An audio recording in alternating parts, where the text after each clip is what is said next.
Aladdin ने जब अपने आप को खूबसूरत लिबास में मलबूस पाया तो अपने चचा का शुक्रिया अदा किया। चचा ने इससे कहा, तुम्हें जल्द ही एक ताजर बनना है, इसलिए ज़रूरी है कि तुम बाजार के दुकानों और ताजरों से वाकिफ हो जाओ। फिर वो अलादीन को शहर की सबसे बड़ी खूबसूरत मस्जिदें दिखाने ले गया। उन्होंने इसे ताजरों और मुसाफिरों के ठहरने के सराय भी दिखाए और आखिर में उसे सुल्तान के महल ले गए, जहां उन्हें आजादाना दाखिले की इजाजत थी। आखिर में वो उसे अपने सराय में ले आए, जहां वो कुछ ताजरों से मिले जिससे इनका तारुफ हुआ था।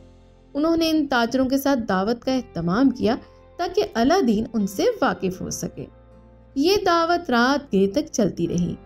जब अलादीन ने इजाजत तलब की कि वो घर वापस जाए तो जादूगर, जो इसका जली चचा था, उसे अकेला ना जाने दिया और खुद उसे उसकी माँ के पास छोड़ने गया। जब माँ ने अलादीन को इतने शानदार लिबास में देखा तो खुशी से निहाल हो गई और जादूगर को दुआएं दी। अगली सुबह जादूगर दोबारा अलादीन के घर आया और कहा, आज हम गांव की तरफ चलेंगे और कल मैं तुम्हारे लिए दुकान खरीदूंगा। फिर वो अलादीन को शहर के दरवाजे से बाहर ले गया। रास्ते में वो शानदार महल दिखाता रहा जिनके साथ खूबसूरत बागात थे।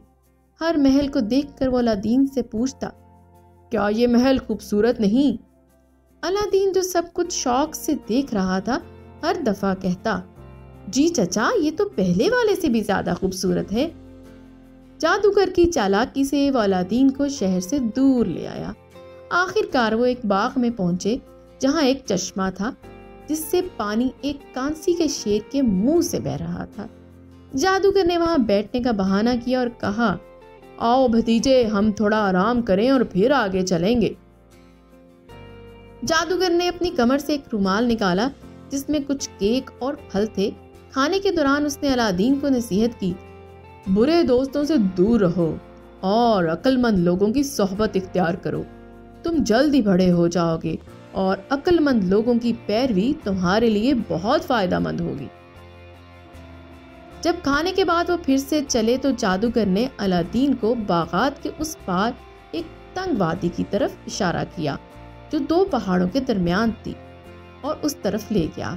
वहां पहुंचकर जादूगर ने कहा, अब हम मजीद नहीं जाएंगे, मैं तुम्हें यहाँ कुछ अजीब और गरीब चीजें दिखाऊंगा जिन्हें देखकर तुम खुश हो जाओगे, लेकिन पहले इन सूखी लकड़ियों को इकट्ठा करो ताकि हम आग जला सकें।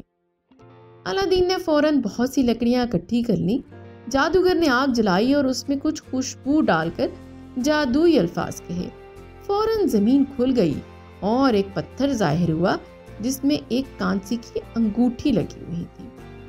अलादीन ये मंजर देखकर खौफजदा हो गया और भागने की कोशिश की, लेकिन जादूगर ने उसे बाजू से पकड़ लिया और एक जोरदार थप्पड़ मारा। अलादीन रोते हुए बोला, चचा, मैंने ऐसा क्या किया? आपने मुझे मारा। जादूगर ने नरम लहजे में कहा, मेरे बच्चे, डरो मत, यहाँ एक खजाना छुपा हुआ है जो तुम्हारा मुकद्दर है। इस पत्थर को सिर्फ तुम ही उठा सकते हो, इसलिए जो कुछ मैं कहूँ उसे गौर से सुनो और मेरी हदायत पर अमल करो। अलादीन ने जादूगर की बातें सुनकर कहा, ठीक है चचा, मैं तैयार हूँ, बताएं मुझे क्या करना है। जादूगर ने खुश होकर कहा, इस अंगूठी को पकड़कर पत्थर उठाओ। अलादीन ने जादूगर के हुक्म पर अमल किया और पत्थर आसानी से उठा लिया।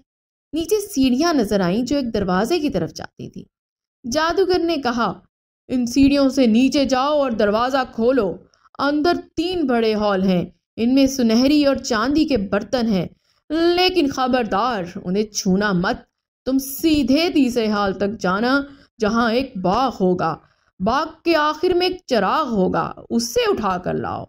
ये कहकर जादूगर ने अपनी अंगूठी अलादीन को दी और कहा, ये अंगूठी तुम्हें हर खतरे से बचाएगी, बस मेरे हुक्म पर अमल करो। इस कहानी का अगला हिस्सा सुनने के लिए हमारे साथ जुड़े रहें।